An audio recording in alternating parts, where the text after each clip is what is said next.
Good evening, Safe Space family.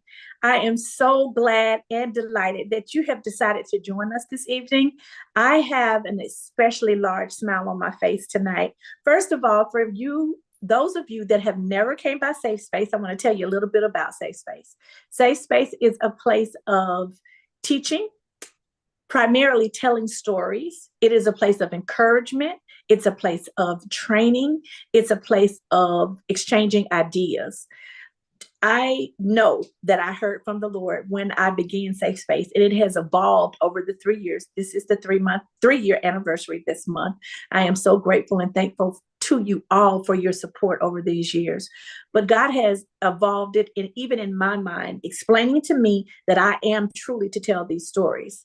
And I'm excited tonight because I have yet another relative of mine, and I'm very proud that he is here. We have my big cousin, Reginald Parker, that I have watched from afar and up close, because even though he was raised in Chicago, we spent a lot of time together in our home state of Alabama, with visiting back and forth, and him coming down even in his adult years.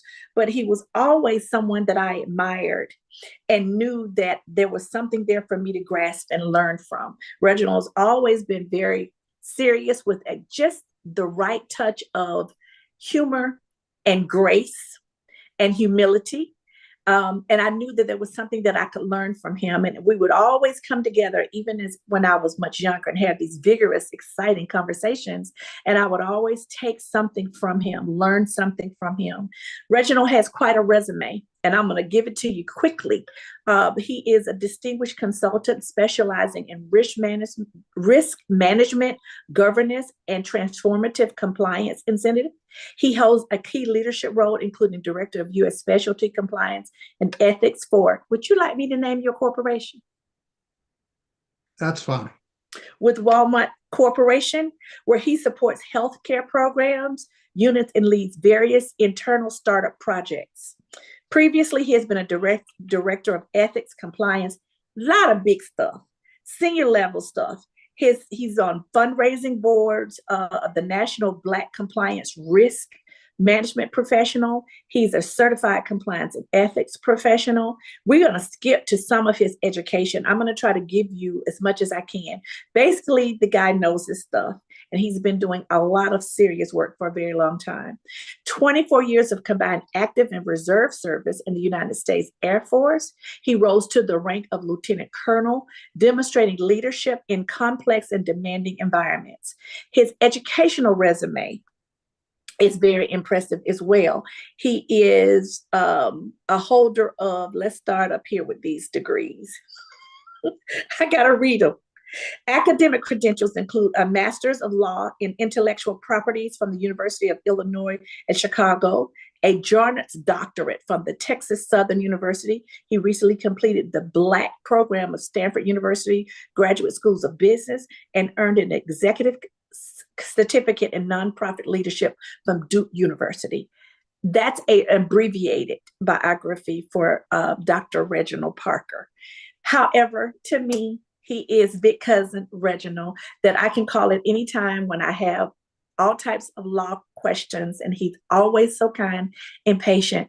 And I invited him here tonight because I wanted to get things from his perspective of operating as a Black male here in America and navigating the ranks of the military from when he started all the way up to lieutenant colonel, and then transforming himself and recreating himself in a multiple professional environment with a lot of different companies that you will know the name of as a Black male in America. Also, his perspective about how we as African Americans should navigate the current climate that we're in. So welcome to Safe Space. I'm going to call you Reggie. And first of all, tell us about where you sit right now and your perspective of how you got where you are with navigating. You can start with the military or professional world as a Black male, because my personal opinion is that we have to be better at everything that we do, because we are scrutinized and held at a different standard, even when people don't know that they're doing that. And I also believe that Black males have it a little harder than Black females. First, let me say I appreciate you inviting me here today. Um, One of the things that I've seen and watched you grow, and I can remember when you were a toddler, I was kind of a little bit bigger, but we had fun around your grandmother's house, my grandmother's house, and they were right next door. And there was just a lot of great things there. But about, I want to say 20, 25 years ago, we were sitting in your grandmother's den, and I said to you, I just see some type of ministry. I didn't know what it was, what it would look like. And here you are, your ministry over your different media platforms going out to millions of people. I knew there was something there. The Holy Spirit was telling me, hey, Shelby, you're going to do something great. And here we are. And I'm just so proud of you and excited about the work you're doing. And just want to say, I'm over on the sidelines clapping and cheering for your success and your family's continued success. And just thank you for having me. It is my pleasure, and thank you. That is quite a sweet memory. I'm sure you told me because we talked endless hours, but you just never know. And it's amazing sometimes people can see things that you can't see. Because I'm sure when you said it to me, I went, I don't know. Yeah, I mean, it's challenging because it's a lot because you're still trying to figure out what else you're doing in the world, and that's kind of where I am. I just recently left Walmart, and I'm moving on to the next thing in my career on my career journey. Um, as I look out and say, okay, what's next? I always tell people you have a personal goal, and you examine them, you look at them, and you pray about them. So. You know, I want to talk about the journey. I'll talk about a little bit about the personal goals and kind of the way they lead me. But when I give my biography out, generally I just talk about the time I became a military officer. I don't talk a lot about what happened before that. So I want to start when I was 20 years old, trying to figure out what's next. I left high school. I got a academic scholarship to Loyola University of Chicago, but it only paid for books and fees and tuition. So I had to come up with the money for everything else, living expenses, dorm, and I really started to see that's not working and studying and everything. It really took a lot out of me. So one day I just kind of woke up, went down to the recruiter's office, say I want to join the Air Force, and it was no more than that. But I needed an outlet. And I think God was telling me, like, you need an outlet. You need to go and do something. And I took that big step. But what I want your listeners to understand, this is my perspective. As I took that step, it started to be the thing that changed my life and how I was seeing it, how I was living it. So to take a quick step back, my parents lived in Chicago. I grew up most of my life till I was 16 in the inner city of Chicago. My dad started working in steel mills and then ended up owning several businesses along with my uncle. And my mom was a public school teacher. So I had a mixture of business and education, but I still wasn't sure where was that leading to? What was that going to be in my life? I had in high school been a pre-med major and said, yeah, I guess I'll go to medical school. Um, but it was just that difficulty as I went through. How do you pay for college? You know, and so I joined the Air Force. And when I got there, they asked me, well, what do you want to do? And I said, well, you have something in the medical field, and they actually had a medic job. And I took that. I went, okay, I can do that. Um, so, you went through the process and successful there, got my first assignment. But during that, I continued to stay focused on my education. And that's where I always tell people stay focused on whatever your goal is. Those are the important things because they're going to help you later. You just don't know it. So as I did that, I actually finished my bachelor's degree in the Air Force in the first year, 4 years. But what I did too, that's important. is to talk to people, understand the different programs and avenues when you're in the military that you can take to do the things you really want. Even if you get a job as a cook and you go like, I don't know why they gave me that job. I can't cook. I can't boil water. There are enough programs in the military where not only can you learn to cook, you can be a professional chef. There are a lot of things that you can do and take those skill sets and use them, whether it's your own business as a restaurateur or something else. You can also take the leadership skills. And so, one of the things I always tell people, if you're going to do something, take all you can from that experience because you never know where you're going to need it. About that time, I was still wondering, like, okay, what I'm going to do. I'm in the Air Force. I made two changes. And one was, and I kind of expected the other one was like, okay, I found out I didn't like blood. I'm a medic and I gotta, stick people, take blood, all this stuff. So it was raining real hard. And I remember this really clearly. And my commander offered me a ride, Colonel Harold Grinstaff. He just recently passed a couple of years ago. And we started talking about like, what are you going to do? You want to get this degree? What's next? And he said, why don't you be a hospital administrator? And I said, I never thought of that. That's okay. So went on, completed a degree. And another change I made in the military was I went to be a recruiter. And I spent 7 years as a military recruiter on the I had streets of no Los idea. Angeles. I remember when you worked as a hospital administrator, but I had no idea that you recruited. No idea. So I went in, I started in downtown LA as a recruiter high school, people just joining. Miraculously, at the end of my first year, I ended up Rookie Recruiter of the Year. Went on and was asked, hey, you want to go recruit doctors? Here's that healthcare background now beginning to play out. Haven't been commissioned or anything as a health service administrator, but it's now starting to play out. And I said, yeah, okay. Got up to the office and they go like, this organization hasn't made their goal in so long, it'll be impossible. And I say, yeah, that's going to end today. And, long story short, 3 years later, we were number one in the nation. But it was that determination and a new team that said nothing is impossible. And I tell that story because that's a progression through a career. And also, if you're in the military, you have opportunity. Take advantage of the opportunity. I learned so much by recruiting, business, working with professionals. Those things would come out later on. They're all paving a path that I didn't totally understand, but I knew the things I'm learning are there to help within the process of my life. So as I did that, I also got reassigned. I went down to what they call an interviewer or classifier, and you're really reviewing all of the records of people who are reporting the basic training. So did that for a couple of years in San Antonio and decided, hey, I want to get out of the military.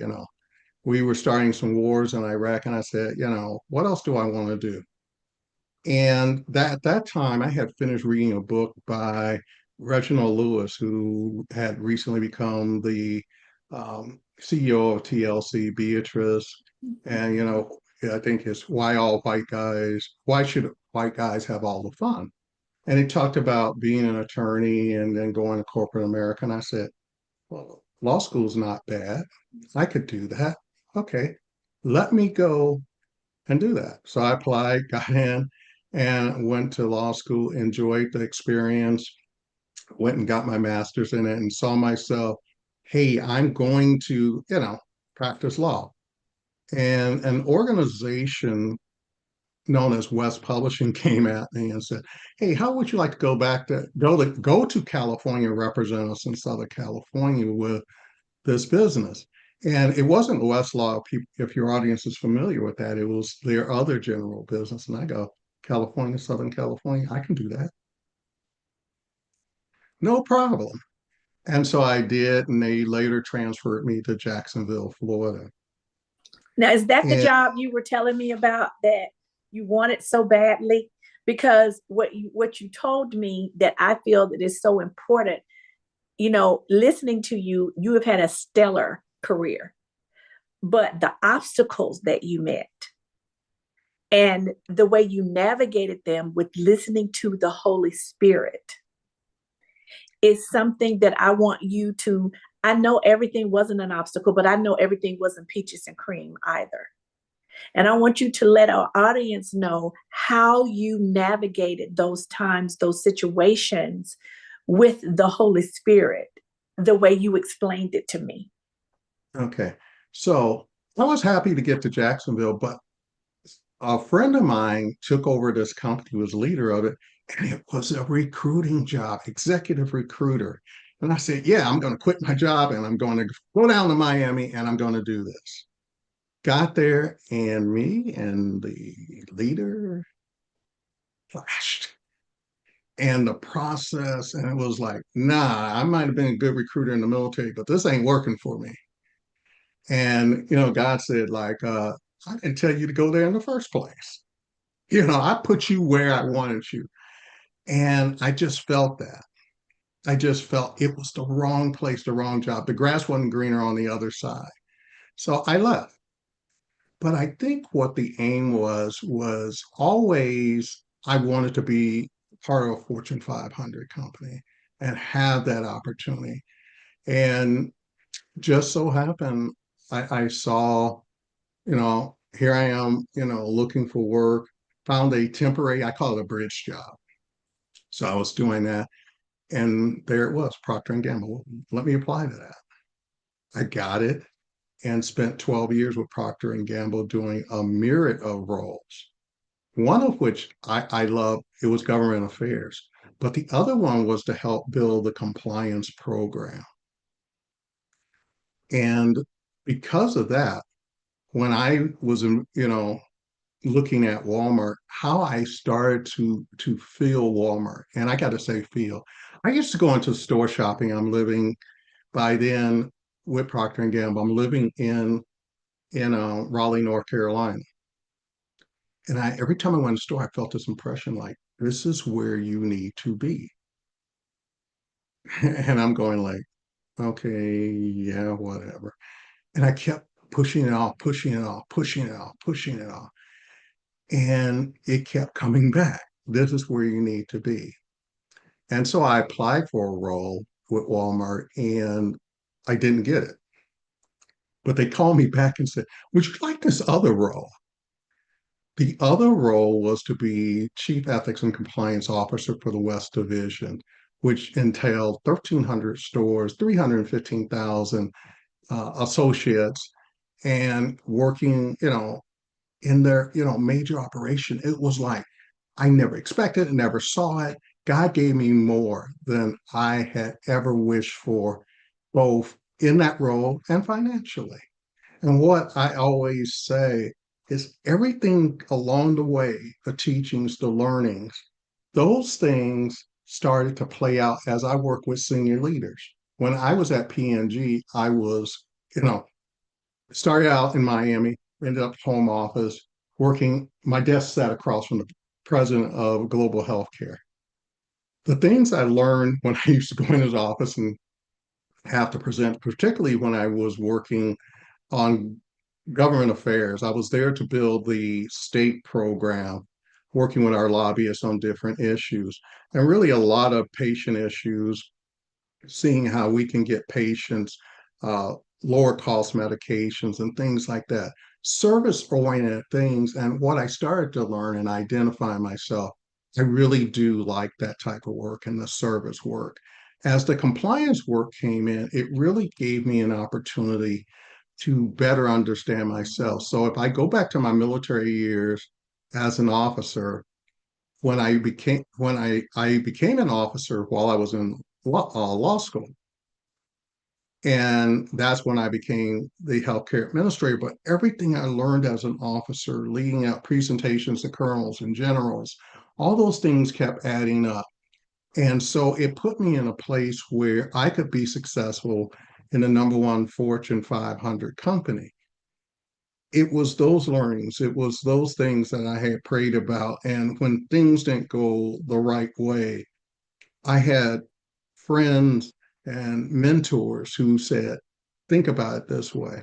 One of the things I found that's also totally important is to have your board of directors, a group that will come in and say, and be honest with you, like, no, you shouldn't Now, do that, or you let's should be do that. clear. So, because you're a man of many boards, when you say your board of directors, you mean your front line, your accountability partners, those people that are not drunk on your Kool-Aid, those people that are praying for you, those people that are cheering you on for whatever obstacles or promotions or whatever's going on in your life, those people that you know when they speak or they give you an idea or they say yes or no, you don't have to second guess their motives. Is that who we're speaking of?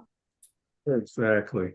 Those are the people I can just be totally honest with, and they'll come back and go like, "Are you crazy?" Um, and it's not. It's really somebody to bounce the weird stuff off of that you can trust.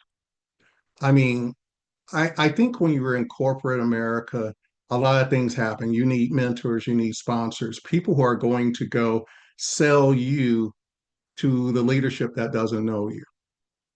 And it really does help when that happens. So throughout my career, be it military as an officer rising through the ranks, and when I say I started as an E1 basic, basic airman, and then moving from the enlisted ranks to the officer ranks, as you move up that, you continue to learn, you continue to experience different things and let it come together. But I also tell people there was a lot of praying going on during these times.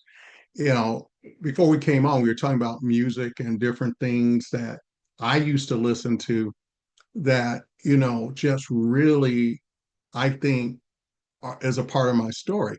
It's one thing that I always will remember. After my mom passed, me and my brother were kind of going through our things. And one thing I found was she wrote out a prayer and she talked about praying for her children. And I looked at that and wow, I was covered when I didn't think I was covered, like, hey, okay. And I know I had a praying grandmother. She'd get on her knees, be praying for you, like, hey, grandma, can we like go to bed or something? Like you've been praying for a while. But you do need those things. I was reared in church. I mean, you go to church on a Sunday, normally get out 1 o'clock. I'm the guy who, once I got to high school and could drive the car, I go to church at 9 o'clock. In Chicago was Fellowship Missionary Baptist Church then. The late Dr. Clay Evans was pastor. And then after that, I hit 11 o'clock service at the First Church of Deliverance. And so I wandered home, get home about 1 o'clock, and like had to go to school the next day. But my parents believed in me, and they believed that that Christian grounding would go with me throughout my life. And it does. I mean, every morning when I get up, I try to meditate in the morning. I have if you haven't used it, whatever application I use the UVerse Bible app, and I try to have that meditation period first thing in the morning before I start on anything. And I want to have the Lord and the Holy Spirit dwell within me. So I really try to do that every morning.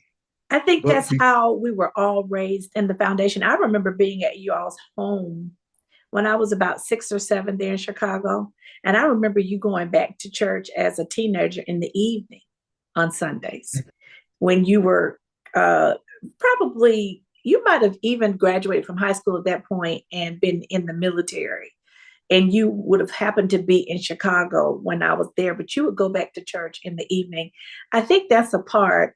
We're related on your dad's side of the family, but your mom's side of the family felt like relatives too, because the families were so close. And as you said earlier, your grandmother lived next door to my grandmother, which is how your mom and dad met.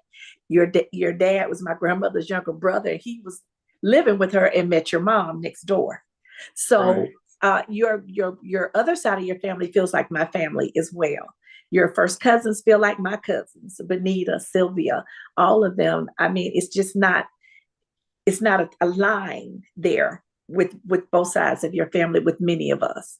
And I say all that to say this, that was our foundation, God. Whether we were in Uri or Atmore or Chicago. It didn't matter where anyone lived. You knew that God was to be a major part of your life and your priority. All that being said, with all that you've done, I remember you living in Raleigh, working with Procter and Gamble. I remember you living in Miami. I was visiting Miami and I tried to hook up with you several times. I remember all of the promotions and all of the things that you were always doing. But I know one of the things that you spoke about last night was seeing people that look like you and being instrumental in all of your endeavors with mentoring young Black males.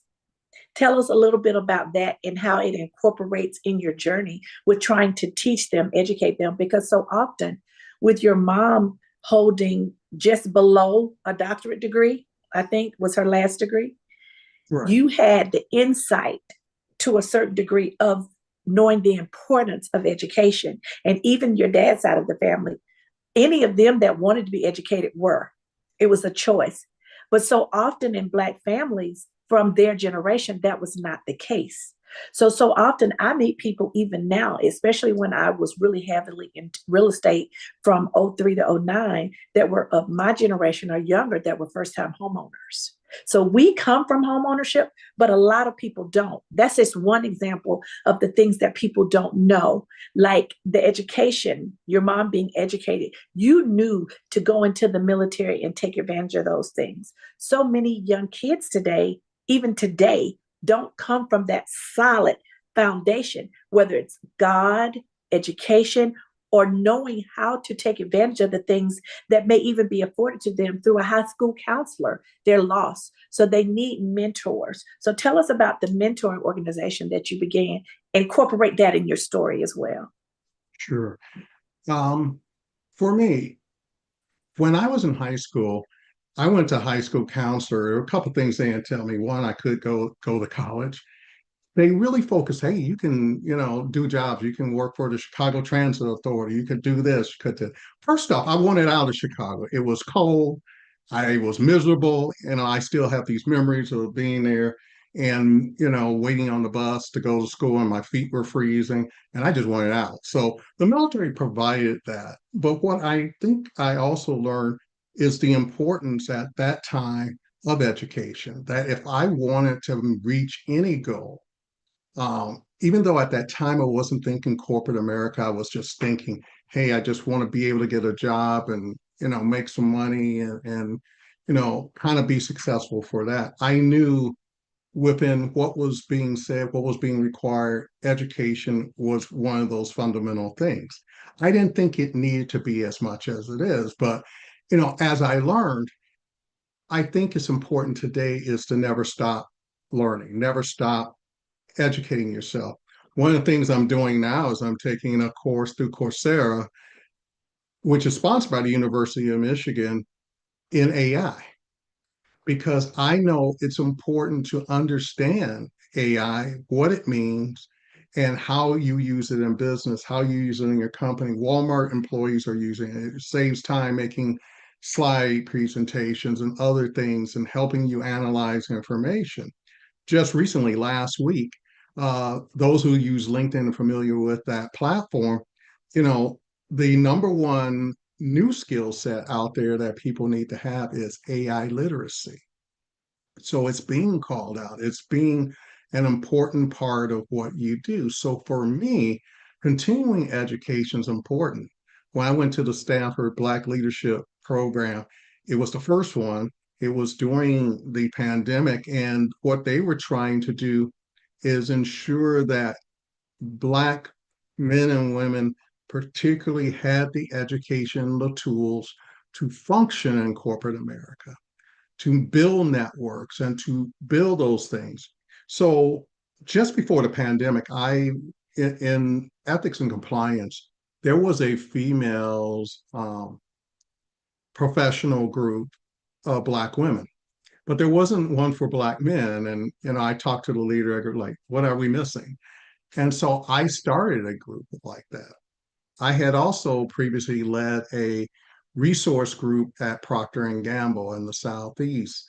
So for me, being able to communicate to groups working together of how do we, move forward in terms of being able to talk about in a safe space, take the title here, because that's what it was, that, you know, we can talk about how do you achieve within corporate America? Who do you need to talk to? Who do you need to address?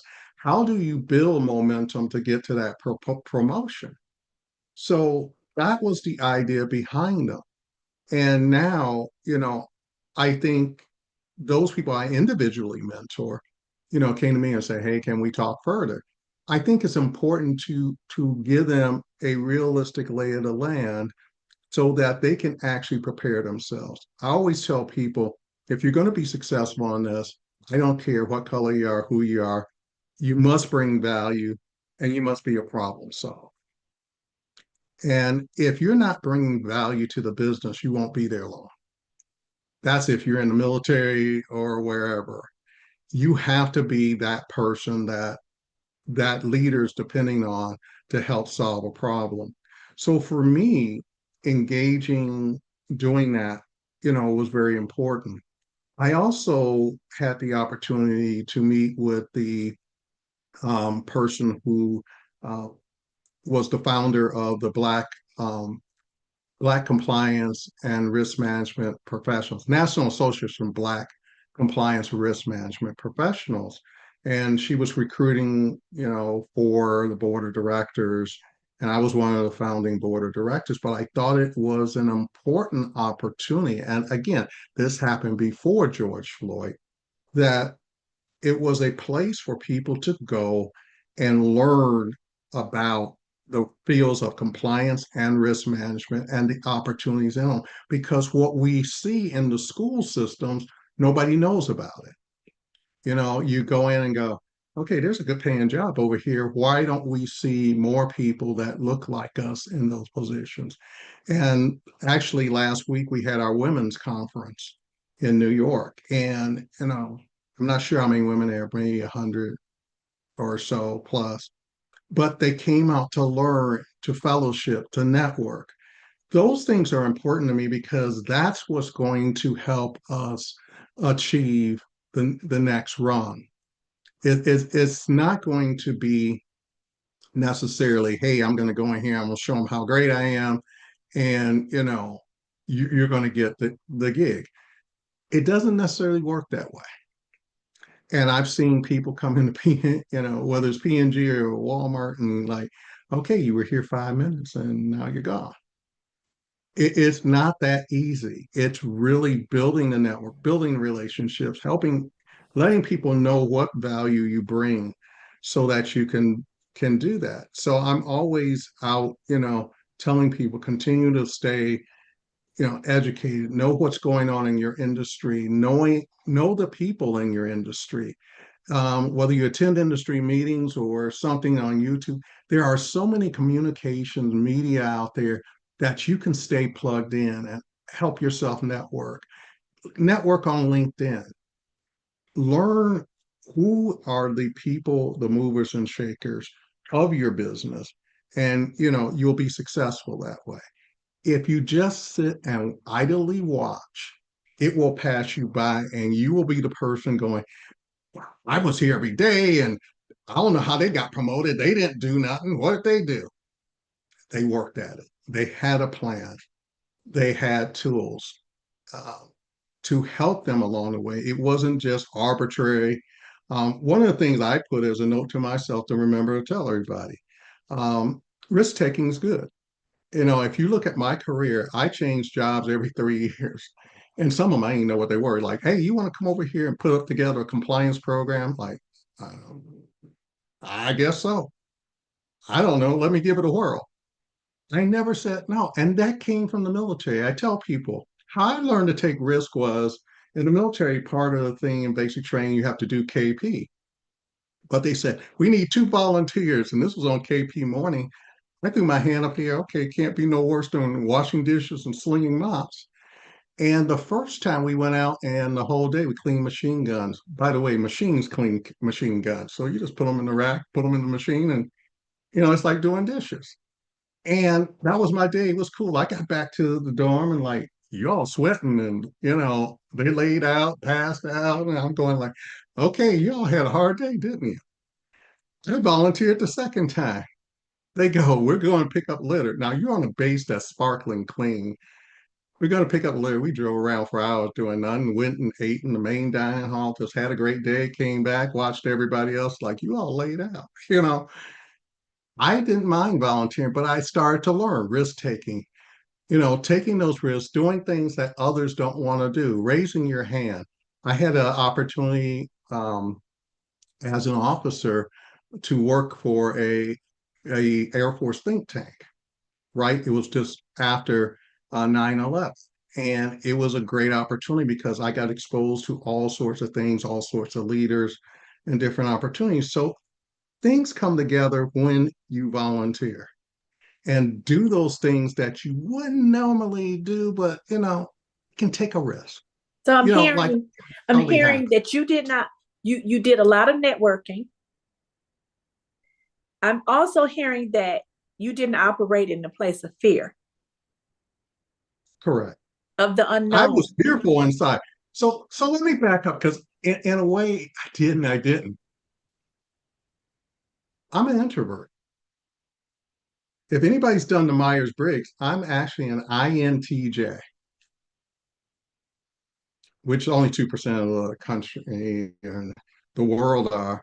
But I'm introverted. So the thing is when you look at that and say, he probably shouldn't be doing that. That's introverted, intuitive thinking and judging. It's not something, where you wake up in the morning and go like, hey, I can't wait to go out on this next social event. But yet you look at it and say, how does he go out and recruit? Because I learned over time, even if I'm introverted, I have to learn to live in the big world of extroverts. And in order to live in the world of extroverts, during that moment, I have to, pull all the energy I have to do that. So it is living beyond fear because it's fear every day. You go to work. I remember when I first went to Procter and Gamble, 3 days in, they go, "We're going down to do a presentation. Who's we? Me and you." This is the vice president telling me, I'm going like, I don't know the subject matter. Walked in the room. It's called the Harvard room. Every seat's taken. There's 99 and one other black person in the room. And I'm sitting there going like, we gonna do what? And I'm looking at him and I'm looking back at like, I don't know. He said, just follow along, trust me. And it worked. But you did it afraid. I did it afraid. And I started learning. Then the next time, I had a big presentation. All the vice presidents are there, and I'm having to, greet them. And my boss goes, hey, you can do it. And then I learned they pepper you with questions. It's not like, hey, let's just, in the military, you get a presentation, and the general says, okay, or the colonel says, okay, and you go about your business. These guys, like, they pepper you with questions, and they're like, pop, pop, pop. So you start to learn, okay, what's important. But some of that foundation came from law school and learning that if I was had to practice in the simulations we did in law school, it was, through trial, we had different trial programs where, you would practice, being in a trial and stuff like that. So you kind of got a semblance of, but this is real.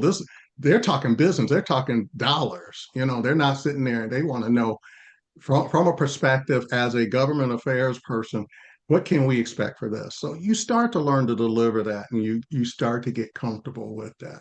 So as an introverted person, you start to learn that. And as an INTJ, as I learn more about it, you think you're the only one or you think you're the only introvert, but you find out that, there's CEOs, doctors, lawyers, scientists are, probably a lot of them are, you know, in that area. And if you haven't done it, I mean, get the Myers-Briggs and go figure out who you are because it really does help you identify who you are and some of, things that may cloud your judgment. And Question. mhm, Have you taken that more than one time? 10. Wanted to Have be sure. have you changed at all? No. Nope. Well, I did one called the DISC profile, and I Hmm. don't know if it's as in depth as the Myers, but over a 15-year period, I changed. I went from socially looking for acceptance, kind of introverted a little bit, and most people would have never thought that, but I never really totally at those stages of my life, which I was younger, said exactly what I felt or what I was thinking. I kept it close if I didn't feel it was, if it was not a popular opinion. As I aged, I became more D of the DIS, which was dominant, a lot less patient, want solution is straight to the point, which was in this profile leadership tendencies.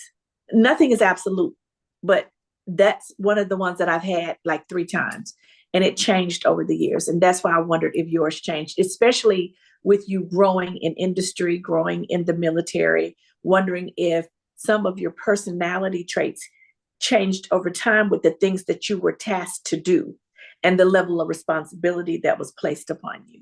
And it's interesting that it didn't. That's why I asked that. Yeah. 3 years. I think I took it 3 or 4 years ago was the last time. Nothing changed. I just learned to, some people call it ambivert, where you can kind of work on both sides of it. Mm-hmm. And, you're kind of now in the middle. I just learned over time how to deal with it. But I still, you know, here I am, in my office in at the executive building of Walmart. And every day about 2 o'clock, I had to go out. Introverts have to recharge quietly. It's more of a personal recharge as opposed to being around a lot of people and those things. So that's how I recharged. So somewhere in the day, I had to just get away from it all, and I would recharge and come back in the office like nothing happened. So, it's one of those things. Once you recognize it, once you know it, you can work with it and build your career around, some of the things that, people, you know, don't do well or don't feel they can do well, or that, I just can't work around a lot of people, or I don't want to, or, you know, I really, personally, I really enjoyed doing, staying home during the pandemic. It was like, hey, this is cool. I don't have to talk to anybody after, I leave my office, grab the dog, we go for a walk, and hey, everything's good. Um, but it's something, if you learn it early enough, you start to build around it and understand it and talk to people and talk to, you know, HR consultants. I've had 3 executive coaches in my career. I got one now. They also know how to peel the onion for you and help you, live and work within these. But before we run out of time, and I know you have some other questions, I just want to give people what I think are my keys to success. First off, goal setting, and make sure you set your goals. I have 4 goals left, but I want to tell you what's at the top of mind. This is something Reverend Evans used to say all the time. Thanks be unto God who gives us the victory through Jesus Christ our Lord. For greater is he that is in me than he that is in the world. Those are 2 separate scriptures put together. And in it, every quarter I look at it. So I'm looking at it, come Saturday, Sunday, to ensure that I'm on track for the things that I know.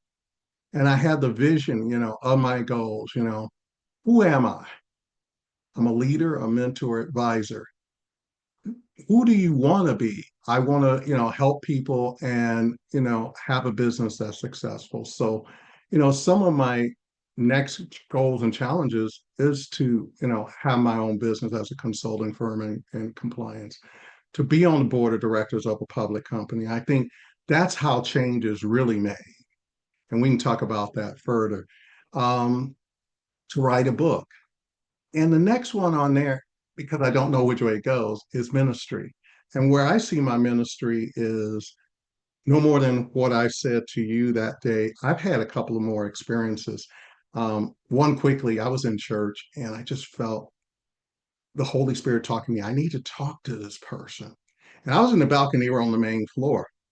So I rushed down after service looking for him. and couldn't find him. And I looked and I looked and I looked. And I said, I'm gonna check the main door one more time. Went down to the main entrance, looked around, went, okay, I guess they're gone. I turned around, they were right in front of me. And I said, that wasn't me, that was him. Because I wouldn't have nailed it out of thousands of people and go like, okay. And I gave him that word and he was thankful. So I really try to tune in God. And I want to do that more in a mentoring kind of ministry later is those things that I feel and those some people call them impressions. I kind of call them impressions, but no different when I was, before I joined Walmart, I was going through, I'm like, why am I excited about being here? Why does this place fit? Because God puts you in places to accomplish your goals.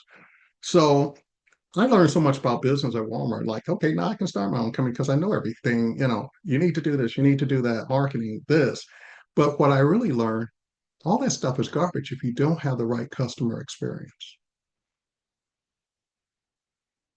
and doing those things. So let me share what I think my keys are to success. So first off, preparation. Be prepared, no matter what you do. Military roles, civilian roles, especially in corporate or in private business. Be persistent. If you want something, you want to do something, be persistent about it. Don't just say, well, it didn't work. I'm going over here. It will never work. I mean, everybody use the example of Michael Jordan when he got cut from his high school team, but he like, yeah, okay, I'll just throw basketballs forever. And the rest now is history. Have determination. Things will happen, especially if you're a black male. I joined the military, I call it was still the brown shoe days. I mean, when I asked about going to school, they went, no, okay, like, okay, let's deal with this a different way. I switched shifts with everybody in my section. So I worked nights. I worked all their night shifts. And I went to school in the day. And I go, they didn't even notice. That even though they told me no, I couldn't go to school, they didn't notice I was going to school. I went, okay, cool. So it was that determination. My next thing is in all you do, make a difference. I don't care if you're the janitor, be the best darn janitor you can be. Make a difference. And finally, gratitude. Grateful to God and the people He sends in your presence to do it. So, quick thing said, I want my own business consulting firm. A guy I work with who was with Pharmaceuticals Manufacturers of America. I was working for Procter and Gamble in 2004, 2005. Popped back up about 4 months ago and said, hey, I got a consulting opportunity for you. And I went, okay, not me. Because I hadn't talked to this guy in forever. Oh, he didn't know. So you knew the Holy Spirit was at work. You said one thing to me too in all of our conversations that we've had recently. We'll go periods of time and not talk, and then we talk, and then we stay on the phone for hours when we talk. You said that throughout your life, with all these steps, that you wrote the vision and made it plain. And I'm just putting it in Habakkuk. You wrote the Right. vision and you made it plain, and that you prayed over the vision when it was given to you. And even when you weren't sure what the next steps were, that when you heard the next step, that you were immediately obedient and you didn't Exactly. question it, even though you might have had reservations. Because you gave the example of the job in Jacksonville when you left LA, that you really wanted that job and it was your dream job. But when you got there, because you did not consult God, it was a nightmare. But that when you figured out what you had done wrong, one, that it was your plan and not his, and that you didn't consult him, and that was a possibility of why it was going the way that it was going, you immediately left. You didn't stay. You didn't try to make it better. You didn't try to fix it yourself. You stepped back in line with his guidance in ordering your footsteps. So true. You nailed it. It's because when my friends say, hey, I'm running this recruiting firm, you want to do it? It's an executive recruiter, recruiting lawyer. I can do that, no problem. To pack up, move to Miami, grab this job. I never asked God about anything. This was like, hey, I'm a good recruiter. I proved it in the military. I can recruit anything. you know. And honestly, there are military recruiters out there, you know what I mean. It's like that is not the easiest job in the military. And so, you're changing lives. And when I said I recruited doctors, nurses, you know, those are harder, help change lives than anything else. So you're out there doing it. But this one move I just made, it was almost kind of, impressional. Hey, I'm just going to leave. I'm going to go down here. I know it's going to be good. I'm going to be in the Miami office. What a great place. It didn't work out, but I think God knew that the opportunity at Procter and Gamble would come and he would enrich my life. And you spend 12 years there. And I couldn't see that, because I was seeing, this is cool, you get your name in the paper and, you're doing all these things and you just kind of like, okay, now I'm off track. So now in my personal goals, it is Habakkuk 2:2.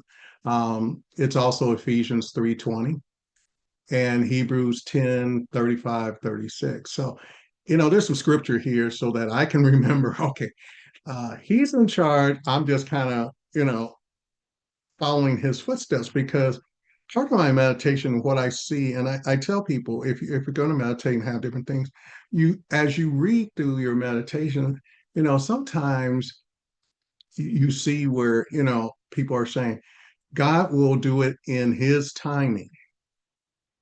Okay, hey God, I want all these things. I've been wanting to write a book for a few years, but he's never put anybody in the place where, they go, like, yeah, I'll work with you on it. A friend from work, he had, written two books. He go, yeah, I'll sit down with you and we can knock it out. It's taken me a while to figure out what it is. And then we spoke and you kind of spoke to me. I went, okay, now I know what it is. But it's those things that I tell people when you pray about them, sometimes they don't come right away. No, no. And You that's know, what we all have to be cognizant of and work on. Now, I know that you're going to have to come back. Okay. okay. Because one of the things that I wanted to discuss, and we're running out of time, and I don't want to rush it because I feel that it's very important. And I feel that your perspective from where you sit is valid. But as I told you last night, I was going to be the devil's advocate. And your perspective of the financial boycotts, how we move as Black Americans in this interesting time that we find ourselves in, and how the things that have not changed have affected us, even though in a lot of the places that you are, even though you're there, it's still not enough of us there, whether they be Black female or male, definitely not enough Black males. And the perspective that we discussed, I want you to discuss that. And I don't want to rush it. And we are 7 to 8 minutes from ending the show. So you're going to have to come back. And I want to discuss that perspective and your perspective from how we have been able to, because we spoke about it last night, since the Civil Rights Act passed under Lyndon Johnson, how we have been able to take advantage of those things for you to be even able to sit in the places that you've sat. And even though you're not finished, because you said one of your goals is to sit on the board of a publicly traded company or Fortune 500 company. It's not a lot of us. So we don't have the ability to impact decisions at that level.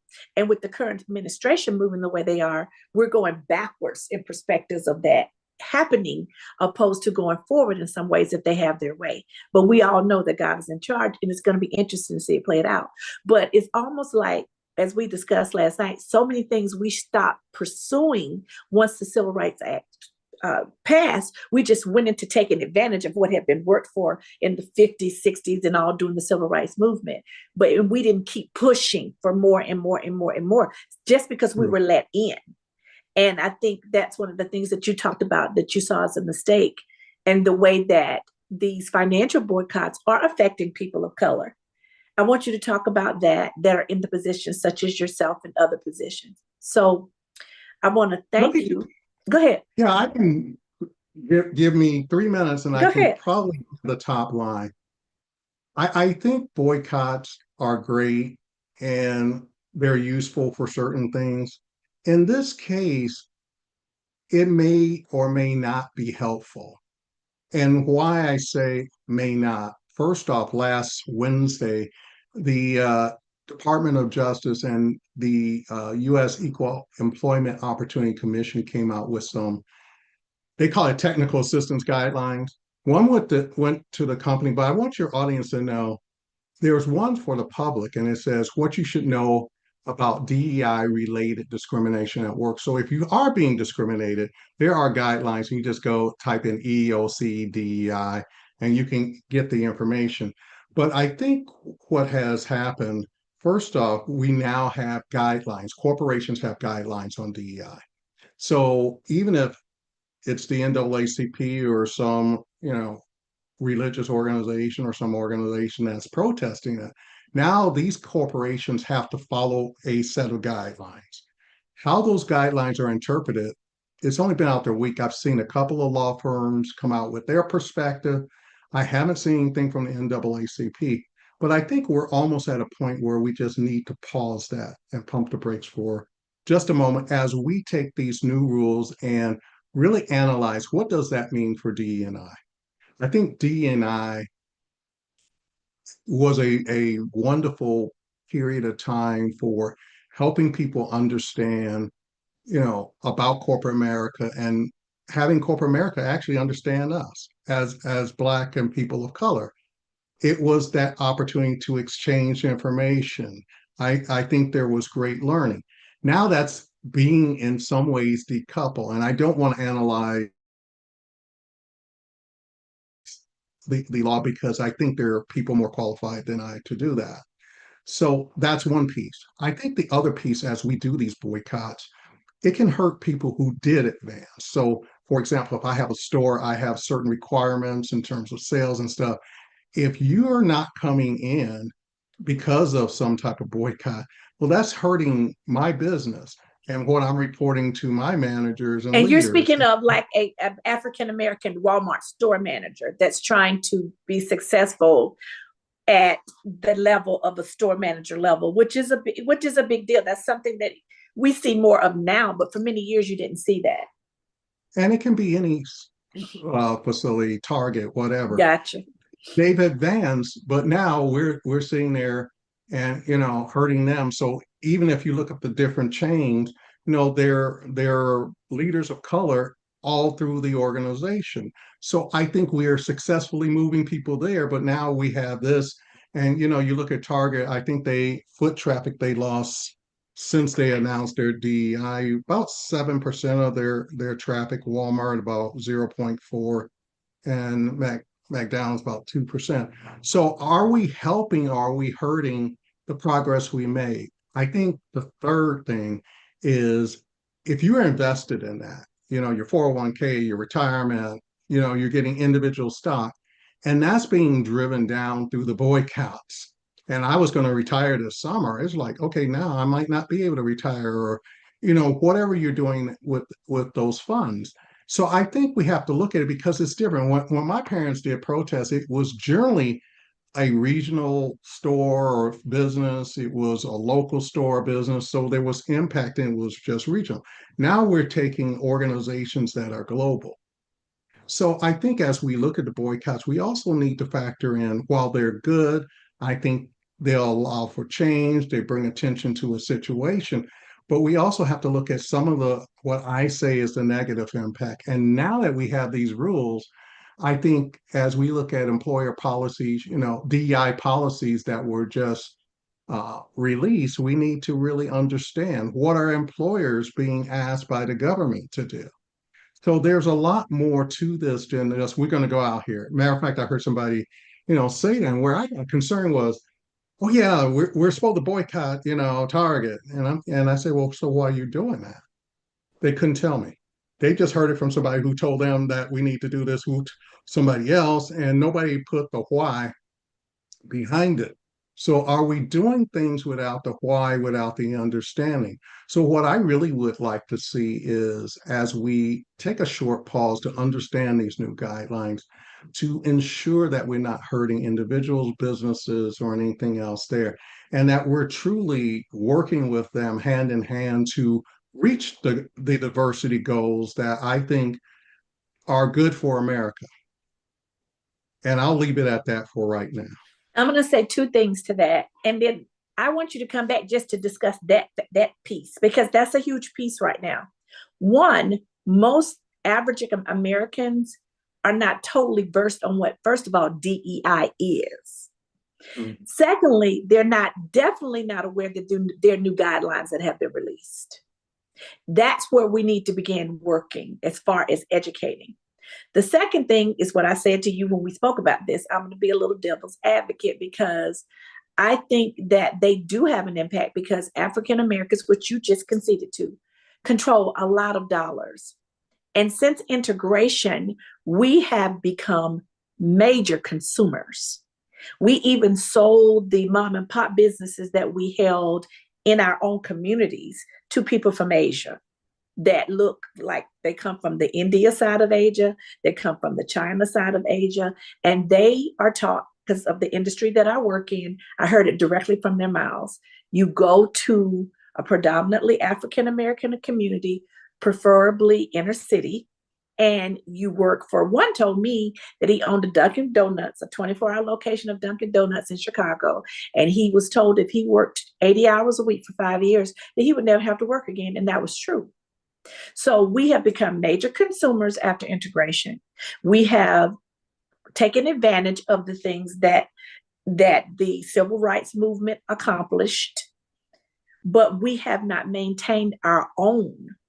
And because of that, we are a huge segment of the dollars that are flowing into these businesses. Now, Tabitha Brown took the perspective that you did, saying that you're talking about saying that, hey, you boycott Target, you're going to hurt me. But I think the devil's advocate part that I'm trying to speak of is that it's okay, you're a casualty for the greater good. Because it's like the vaccines, as you and I were talking, they knew people were going to be hurt a percentage, but that the greater good was going to be the outcome of them releasing these shots. No drug works well for everyone that takes it. And every pharmaceutical company, I'm sure, is aware of that. So yeah, I think it's good for the greater good, but my thing is let's talk about this. Absolutely, and educate ourselves. Let's everybody get at the table and say, okay, we got these guidelines, we got these policies, and we got this administration. How do we survive? I always look at it as 3 years. When I was in the military, if a bad commander came in, like, okay, yeah, he'll be here for 3 years, and take a deep breath and leave. It's almost the same way with the presidency. Okay, he's got right. 3 years, 9 months, whatever. We have to look at how do we get through these next 3 years? I agree. And what does the policy look beyond that?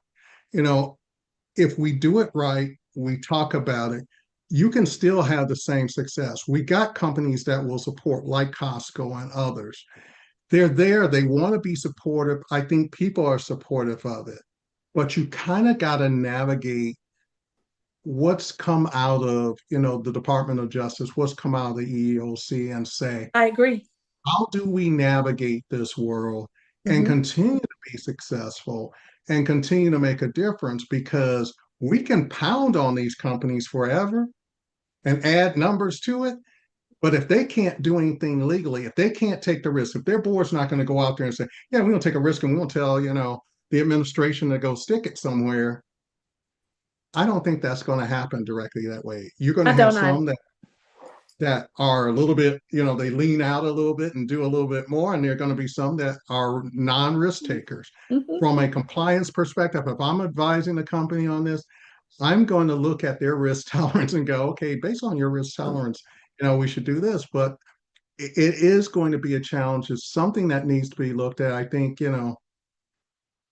as we move forward, that is the sensitivity we have to have, because this is new. This is a new administration. I think, and some of the stuff I read about it, they're seemingly more anxious to, drive this car and this thing than they are to prosecute some other things. They really want to do that. And we can get into later, on the next visit, some of the whys behind it, because I think you have to look at how the world's changing, the things that are happening, what we're seeing with AI, what we're seeing with robotics. We're beginning to go into a transformational period, and we have to figure out what is our perspective? What are the goals we need to have? How can people of color, and I'm going to take this beyond blacks because, and I'll leave your audience with this, what was supposed to happen around 2050, 2075 may happen in 2030. This country actually flips minority to majority. And I don't think they can put enough people out to make that not happen, but it's happening faster. We're seeing the browning of America happen faster. And I think there is some fear in that. And it's like, how do we manage that? How do we make it all work that we're successful as a nation, as a democracy? Um, we can try to turn this into something else, but I don't think that's going to make a difference. But I'll leave it with this. And I was on listening to another podcast just before joining here, and they were talking about the importance of voting, particularly in the judicial races. Most people blow up a judicial race, but it's ever so important today that when you're looking at a judicial race, you're putting the right people into those offices. It's not just, hey, I go in there, I don't know who you are, just let me just like mark this thing. We're now at a different period. And as we look at those things, if there's any races, going on in your area, make sure you're looking at the candidates, that you're making sure that the people you're voting for um, are voting your interest. Don't just go in there and like, okay, I'm just going to check this thing off and we're going to be okay. But no, really take time to look at it. Really take time, no matter what races you're voting for, even at the education level, like they're on the school board. And so who are they? Don't just go in there and say, okay, I'm going to vote. And the last I'll leave you, vote. I mean, the last election, I'm still surprised how many people didn't vote. As a military member, what I felt when I took my oath of office, I took it for you to have the right to vote. People have died for that right. People's shoulders I stand on have died for that right. And we need to remember that. And I'll leave it there. It is so true. And everything you touched on is very, very much so, because we would really be flying by the seat of our pants right now for the next 3+ years if there were not some federal judges in place that had some guts. And I'm going to leave that right there, because as you said, we're going to continue this conversation, because I do want to have a couple of aspects of it for you to enlighten us a little more. And think about, before we do this, how you think we should proceed in educating ourselves with the new guidelines and the things that we need to know as to how we are to navigate in an intelligent way, and to be able to hold an intelligent conversation, not just for ourselves, but to educate others on the facts of what really we're dealing with now and the best way to move forward in it. Deal? So we'll come up with a date and we'll continue this conversation, because it is very rich and enlightening. But for tonight, I want to thank you so very much for taking time out of your schedule to come by Safe Space and grace us with your knowledge and your wonderful story, because it is very rich. It is full of lessons, life lessons, and even to the steps that you gave, they're very much so in line with the word and the life lessons of the immediate obedience, immediately understanding and saying when you made a mistake and knowing how to jump back in line, because we all make them. So thank you so very much for coming by Safe Space. Thank you all for watching tonight. If for some reason you want to get a hold to Mr. Parker for his consulting expertise, which is the beginning of his next chapter in his life, that I heard him say that is one of his goals, to build his consulting business, you can reach him through Safe Space here with me, through Facebook or YouTube, Safe Space with Shelby Arrington. And my new website address is Safe Space with Shelby.com. Safe Space with Shelby.com is the new email address, web address. You can also go there and leave information, and I will make sure that you all connect. Again, thank you all for being here. Thank you, Mr. Parker. This is Shelby from Safe Space, and I will see you all in 2 weeks. We have an exciting show coming up with a wonderful young lady, Dr. Keisa Campbell. I can't wait to interview her. I met her a couple of weeks ago at a women's roundtable, and she is rich with knowledge and information. So you all have a wonderful evening. Be blessed, and thank you for listening. This is Shelby from Safe Space. I'll see you guys next time. Good night, Reginald. Thank you. Good night. Have a good one.